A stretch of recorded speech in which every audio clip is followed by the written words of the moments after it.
도널드 트럼프 2기 행정부가 관세로 다른 나라들을 압박하고 있습니다. 한국 기업들도 자유롭지 못한 상황인데요.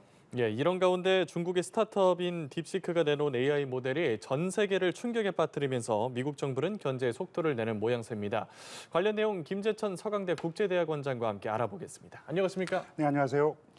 네, 전 세계가 이 딥시크에 굉장히 많이 놀라고 있는 상황입니다. 먼저 이 중국의 인공지능 스타트업 딥시크가 선보인 AI 모델입니다. 딥시크 R1에 대해서 좀 알기 쉽게 간단하게 설명해 주실 수 있으실까요? 우리가 잘 알고 있는 생성형 AI라 그러죠. 그러니까 저희가 입력한 그런 데이터를 기반으로 새로운 데이터를 만들어내기 때문에 생성형 AI라고 하는데 대표적으로 오픈 AI에서 만든 챗 GPT라는 것이 있고, 근데 지금 이 딥시크라는 이 중국의 이 생성형 AI가 놀라운 것이 굉장히 저렴한 가격으로 하지만 고성능을 발휘한다라는 점에서 지금 미국의 어떤 산업계 전반에 지금 큰 충격을 지금 던져주고 있습니다.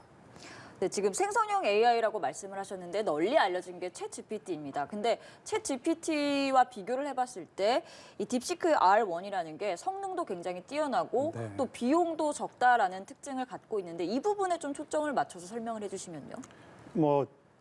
굳이 비교를 하자 그러면은 이 딥시크가요. 이 다국어 처리 능력이라든지 조금 더 창의적인 사고를 더 한다고 합니다. 제가 사용을 안 해봐서 잘은 모르겠지만 챗 GPT 같은 경우에는 수리 능력이 뛰어난 것으로 알려져 있고요. 네. 그래서 알고리즘이라든지 코딩 쪽에 비교 우위가 있다고 하는데 말씀을 드렸듯이 비슷한 성능이라 그러면은 이게 가격 면에서 비용 면에서 한 30배 정도 저렴하다고 하니까 이것은 개발자나 그리고 또 사용자 측에서 입장에서 볼 것 같은 경우에는 엄청난 어떤 그 이득이 있는 것이죠. 장점이 있는 것이죠.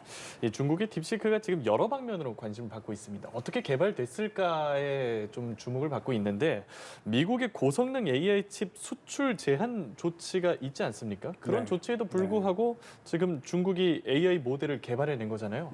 어떻게 가능했다고 보십니까? 그러니까 지금 미국 입장에서는 나름대로 고사양 이 AI 칩이죠. 그러니까 엔비디아의 칩 수출 통제를 나름대로 엄격하게 잘 가동해 왔었다고 생각을 했었는데 이런 AI 모델을 선보이니까 조금 충격에 빠진 것이에요. 두 가지 가능성이 있다고 보이는데요. 첫 번째는 그런 수출 통제에도 불구하고 다른 나라를 통해서 우회하는 것이죠. 그러니까 예를 들어 가지고 지금 싱가포르를 통해서 AI 칩을 불법으로 받았을 가능성이 있다는 것이죠. 그래서 미국이 지금 수사에 착수를 했고요. 그렇다면 이것은 불법으로 미국의 기술을 사용한 것이니까, 도용한 것이니까 이것은 미국이 추가적으로 더 제재를 더 할 수가 있을 것 같아요. 두 번째 가능성은 이게 중국의 자체적인 기술로, 그러니까 저런 비싼 엔비디아 칩 없이도 더 쉽게 지금 AI 모델을 냈었을 가능성입니다. 이거는 조금 더 충격이 더 클 수밖에 없는 것이죠. 그러니까 미국이 가지고 있었던 어떤 그런 원천 기술 없이도 이런 이 저렴한 가격으로 이제 중국의 원천 기술로서 이런 AI 생성형 AI를 만들고 충분히 이제 경쟁력이 있는 것이니까 미국은 나름대로 생성형 AI 분야에 있어서는 중국보다 상당히 앞서고 있다고 생각을 했던 것 같아요. 근데 지금 이 딥시크 때문에 이 글로벌 AI 시장의 판도가 좀 바뀌고 있다. 이제 이렇게 지금 우려를 하고 있는 상황인 것 같습니다. 도대체 어떻게 개발을 해냈을까? 여러 가능성들이 거론이 되고 있는 상황인데 말씀하신 것처럼 미국이 특히 경계 그리고 압박에 나섰습니다. 딥시크가 AI 개발을 하는데 중국 수출이 금지된 미국산 반도체를 사용했을 수 있다. 이 부분에 대한 조사도 지금 이루어지고 있다고요? 네, 말씀드린 대로 지금 싱가포르를 통해서 싱가포르를 우회해서 지금 받아봤을 가능성이 있다는 것이죠. 그럼 도대체 어떻게 해서 미국의 수출 통제 체제를 우회하고 싱가포르 같은 경우에는 미국의 우방국인데 싱가포르를 통해서 받아봤을지에 대해서 일단 철저한 지금 조사를 시작한 것 같습니다. 그래도 아까도 말씀드렸지만 우회해서 받은 어떤 그런 기술이 아니고 원천적으로 지금 개발한 기술이라면 훨씬 더 큰 문제가 되겠죠. 미국 입장에서는. 이 엔비디아가 지금도 대중국 수출에 제재를 하고 있는 상황인데 추가로 뭔가 제재가 가해질 가능성도 있을까요? 더 엄격하게 지금 나름대로 엄격하게 수출 통제를 가동해 왔었어요. 그런데도 이제 이런 일이 발생했기 때문에 그러면 어떤 통로를 통해 가지고 이런 기술을 불법으로 받아봤을까에 대한 조사를 하는 것이고 계속해서 말씀을 갖다 반복해서 드리는데 예. 그런 기술 없이 미국의 원천 기술 없이 이 중국이 자체적으로 이런 기술을 지금 만들어냈다라는 어떤 그런 우려가 더 큰 것 같습니다. 근데 이제 그 기술이라는 것이 굉장히 저렴한 비용, 30에서 40배 정도 더 저렴한 비용으로 비슷한 성능의 AI 플랫폼을 만들어냈다는 것은 지금 미국을 굉장히 당혹스럽게 만들고 있는 것 같아요. 예, 개발 배경이 어떻든 간에 이 딥시크의 출현이 세계를 좀 충격에 빠뜨리고 있는 건 분명하거든요. 네. 사실 딥시크가 나오기 전에는 이 글로벌 인공지능 산업이 어떻게 보면 미국이 독주하고 있는 것이나 다름없었잖아요. 이번 딥시크의 출현이 미국의 독주 체제를 좀 깨뜨릴 가능성까지 있을까요? 충분히 있으니까 지금 뭐 이거는 AI의 스푸트닉 모멘트다, 순간이다라는 지금 말이 나오고 있잖아요. 스푸트닉이라는 것은 1957년에 미국과 소련 사이에, 구소련 사이에 이 우주 경쟁이 붙었을 때 구소련이 먼저 이 인공위성을 발사에 성공했나 뭐 그랬을 거예요. 그래서 미국을 이제 좀 충격에 빠뜨렸는데 지금 AI 시장 같은 경우에 사실 그 의견이 분분했어요. 어떤 분들은 미국이 상당히 앞서가고 있다고 했었지만 또 다른 분들은 그거는 너무 과신하는 것이다, 우리의 실력을. 그리고 중국을 너무 저평가하는 것이기 때문에 중국이 지금 바로 미국 뒤에 바짝 쫓아오고 있기 때문에 절대로 긴장의 끈을 놔서는 안 되겠다 그랬는데 지금 보면은 지금 그렇게 조금 더 걱정을 많이 했던 분들의 우려가 사실인 것으로 좀 드러나고 있는 상황이 아닌가 그렇게 판단합니다. 알겠습니다. 이번에는 트럼프 행정부에 대한 이야기도 좀 더 나눠보겠습니다. 트럼프 행정부 2기가 들어섰는데 관세를 통한 압박, 전 세계적인 압박에 나서고 있는데요. 우리나라의 경우에는 세탁기, 그러니까 가전을 거론하면서 약간 압박 가능성을 보였는데 미국 트럼프 행정부의 이런 행보는 좀 어떻게 전망을 하시나요? 뭐 일단 트럼프 대통령이 후보 시절에 당선이 된다면은 거의 당장 중국을 대상으로는 60% 관세 인상, 그리고 일반 관세도 10에서 20% 정도 더 올려서 이제 부과를 하겠다고 얘기를 했는데 예. 취임 이후에 바로 할 것이 아닌가라는 예측이 많았었는데 조금 뜸을 들이고 있는 그런 입장이에요. 그래서 네. 조금 속도 조절에 나섰다라고 생각을 했는데 트럼프 행정부 내부에서도 조금 의견이 분분한 것 같아요. 그러니까 관세를 부과함에 있어서 부과를 하되 조금 속도를 조절하자, 완급 조절을 하자라는 것이죠. 이게 한꺼번에 이렇게 지금 뭐 중국의 대중국 관세를 60% 부과하고 일반 관세를 뭐 10에서 20% 부과한다 그러면 이거는 뭐 미국의 경제에도 악영향을 끼칠 가능성이 굉장히 높잖아요. 그죠? 뭐 인플레이션도 지금 뭐 좀 잡혀간다라고 지금 판단을 했던 것 같은데 트럼프 대통령은 뭐 이 물가에도 안 좋은 영향을 끼칠 수 있고 그러니까 뭐 예를 들어 가지고 스콧 베센트라고 지금 미국의 재무장관 지명자 같은 경우에는 속도 조절론을 내놨어요. 그래서 이거 다 일괄적으로 하지 말고 그리고 좀 타겟을 해서 이 품목별로 하고 그리고 이 관세를 갖다 인상을 갖다 하더라도 조금 순차적으로 하자라는 입장이었는데 제이미슨 그리어 지금 미국 무역 대표부 대표 지명자죠.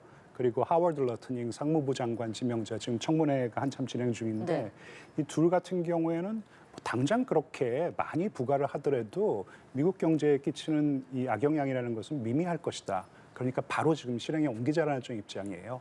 그러니까 트럼프가 조금 관세를 빨리 좀 속도를 내서 부과를 하자라는 그런 어떤 이 러트닉 상무장관이나 제이미슨 그리어 이 미국 무역 대표부 대표의 손을 들어준 것이 아닌가. 그걸 떠나서 트럼프 대통령은 개인적으로 빨리 많이 부과해야 된다는 입장이기 때문에 지금 뭐 언제가 될지는 잘 모르겠지만 뭐 2월 1일에 당장 지금 캐나다와 멕시코를 대상으로는 25% 관세를 부과하겠다 그랬어요. 이제 한국도 예외는 아닐 것이라는 것이고 아까 이제 세탁기 얘기는 왜 했냐면은 이게 이제 한국의 세탁기가 미국의 시장을 다 잠식하고 있는데 이 관세를 갖다 거의 뭐 한 100% 정도 더 올려서 부과를 갖다 하니까 결국은 이제 미국의 가전 산업을 그래서 살려낼 수 있었다. 관세가 얼마나 효과가 있느냐를 좀 내세우기 위해서 그런 예를 들었다고 생각합니다. 예. 트럼프 대통령이 뜸들이기를 마치고 본격적으로 관세 압박을 시작하면 우리 기업에 미치는 영향이 상당할 것 같거든요. 어떻다 전망하십니까? 뭐 이제 뭐 미국을 주요 수출 시장으로 삼고 있는 한국의 기업들에게는 뭐 악영향을 끼칠 수밖에 없다고 생각합니다. 예. 그렇다고 뭐 우리나라 경제가 우리나라 이 산업 구조라는 것이 결국은 이 수출을 위주로 그러니까 수출 시장을 대체할 수 있는 내수 시장이 크지 않기 때문에 예. 내수 시장으로 뭐 대체할 수 있는 여력이 그렇게 많지도 않고 뭐 그렇다면 이제 결국 트럼프 이 행정부의 입장은 미국에 와서 생산을 하라는 것인데 그러면 이제 미국의 생산 기지를 더 옮길 수는 있겠지만 그렇다면 이제 한국의 산업 기반에 조금 악영향을 끼칠 수가 있으니까 상당히 난감한 상황이라고 말씀드릴 수 있겠습니다. 네, 말씀하신 것처럼 난감한 상황인데 특히 반도체 업계 지금 초긴장하고 있습니다. 특히 보조금을 없앨 수 있다라는 이야기가 계속해서 흘러나오면서 삼성전자, SK하이닉스 모두 긴장 상태인데 일단은 지금 당장 보조금을 없앤 상태는 아닌 것 같지만 앞으로 네. 어떻게 될 거라고 전망하시는지 그리고 우리 반도체 기업들은 좀 어떻게 대응해야 할까요?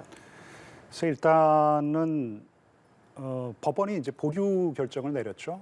그래서 사실 이 외국 기업에 주는 보조금뿐만 아니라 미국의 뭐 시민단체라든지 뭐 주는 보조금 일체를 일단 좀 중단한다는 그런 행정명령을 보류한 상황이기 때문에 좀 예. 지켜봐야 될 것 같고 근데 기본적으로 미국 대통령이 행정명령으로 그전 정부에서 그전 행정부에서 법률화했던 어떤 그런 법안들 뭐 이런 것들을 뒤집은 경우가 너무 많기 때문에 결국 예. 트럼프가 밀어붙이면은 법원이 트럼프의 손을 들어줄 거라고 생각합니다. 그래서 언젠가는 이 보조금 폐지라는 것을 사실로 받아들여야 될 것 같고 특히 이 뭐 전기 자동차나 이제 거기에 들어가는 배터리 같은 경우에는 좀 대비를 하고 있었던 측면이 그거는 이제 분명히 폐지를 하겠다라는 입장이었었고 근데 반도체 같은 경우에는 그래도 쉽게 건드리기가 어렵지 않을 것이 아닌가라는 예측이 나왔었는데 예.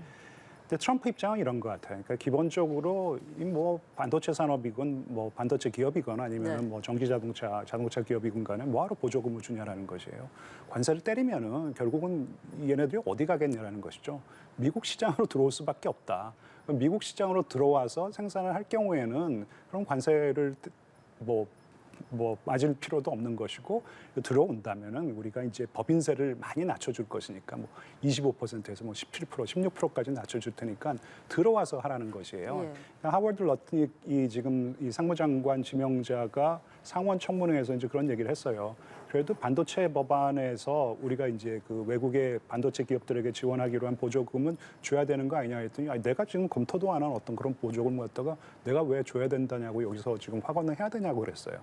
그러니까 검토를 하고 그리고 합당하다면 주겠다라는 것이지만 기본적으로 트럼프 행정부의 입장은 트럼프 대통령 자신의 입장은 관세를 때리면은 결국은 미국에 들어와서 이 생산할 것이기 때문에 보조금을 주지 말자라는 예. 입장이에요. 그래서 보조금 삭감이라는 것은 어느 정도 좀 대비를 해야 될 것 같고요. 아까도 말씀드렸듯이 그렇다면 생산 기지를 미국 쪽으로 많이 옮기는 것이 방법이 될 수 있을 것인데 이게 이제 그렇다면 한국 이 경제에도 악영향을 끼칠 수 있는 부분이 크지 않습니까? 그래서 네. 조금 난감한 상황인 것 같습니다. 예.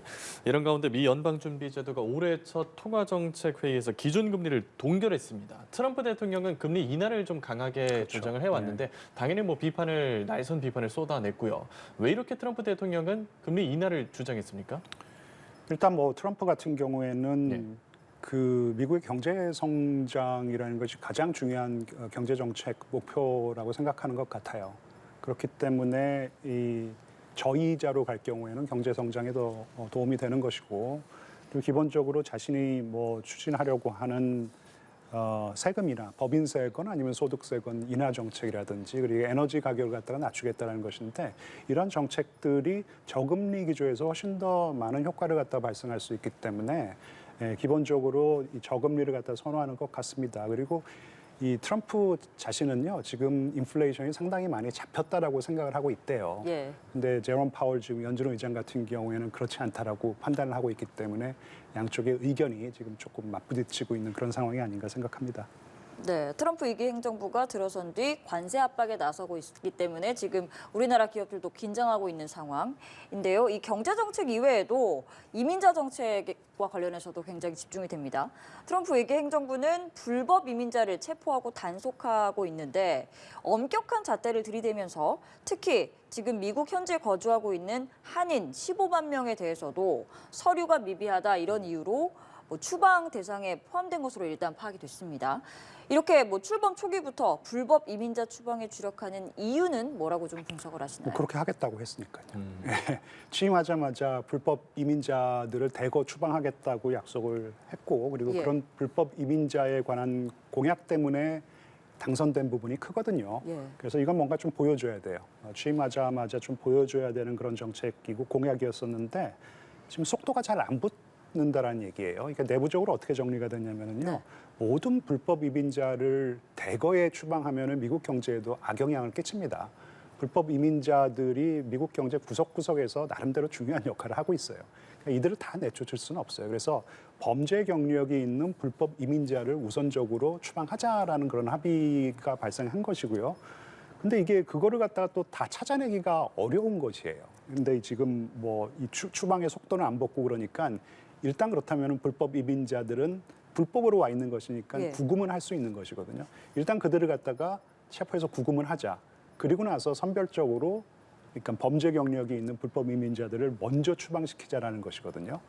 근데 그렇기 때문에 지금 한인 이 거주자 같은 경우에도 대거 15만 명이 지금 좀 체포 대상으로 구금 예. 대상으로 오른 것 같은데 제 생각에는 다 추방하기는 어렵고요.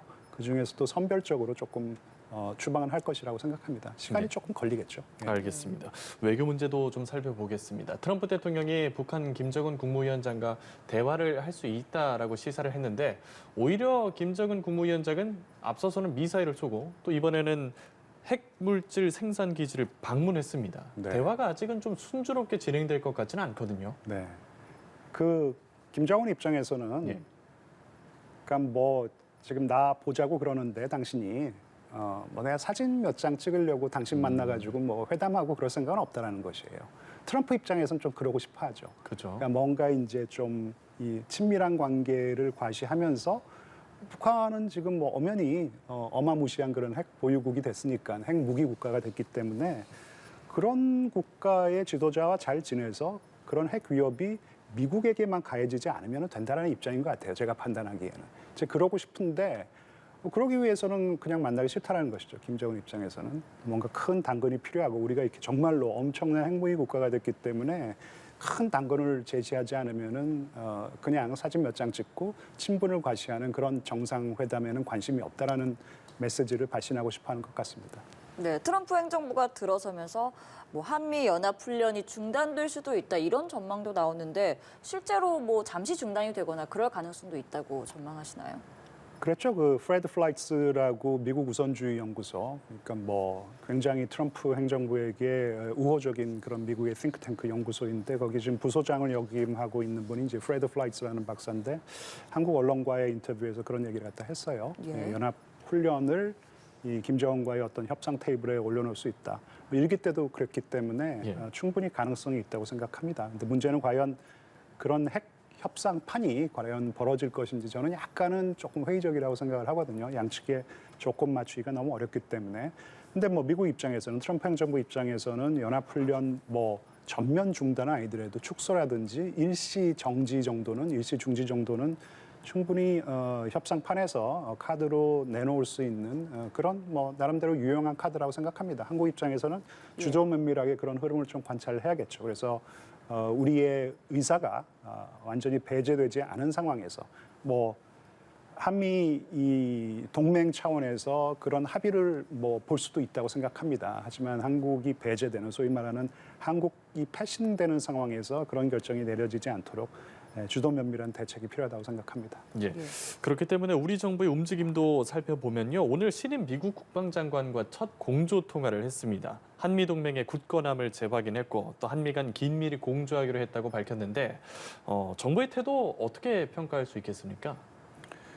공식적인 외교 안보 채널은 가동을 해야 된다고 생각합니다. 예. 예. 지금 한국의 정치 상황이 굉장히 어렵기 때문에 이 미국 행정부의 이제 트랜지션 이 기간 동안 좀 긴밀한 어떤 그런 네트워킹을 못한 부분이 있어요. 근데 이제 트럼프 행정부가 출범했기 때문에 공식적인 그런 채널은 가동을 해서 과연 지금 트럼프 행정부가 그리고 있는 대북 정책은 무엇인지 아직까지는 구체화되지는 않았다고 생각합니다. 예. 이제 행정부가 막 출범을 했기 때문에 이 외교안보 팀이 모여가지고 바텀업 리뷰라 그러죠. 그러니까 대북 정책을 전면 검토하는 단계이기 때문에 지금 뭐 공식적인 채널뿐만 아니라 비공식적인 채널까지 정말로 풀 가동을 해서 전부 다 가동을 해서 트럼프 행정부의 보관이 무엇인지를 일단 파악을 하고 그리고 한국이 사실 이 대북 정책은 뭐 북한 핵은 정말 일차적 뭐라 그래야 될까요? 그러니까 가장 중요한 당사국이잖아요. 그러니까 예. 저희의 의사가 배제되지 않고 우리 의사가 반영된 어떤 그런 미북 회담, 정상회담이든 그게 핵 협상이 되든 한국이 당사자이기 때문에 한국의 의사가 충분히 반영될 수 있도록 노력을 많이 기울여야 된다고 생각합니다.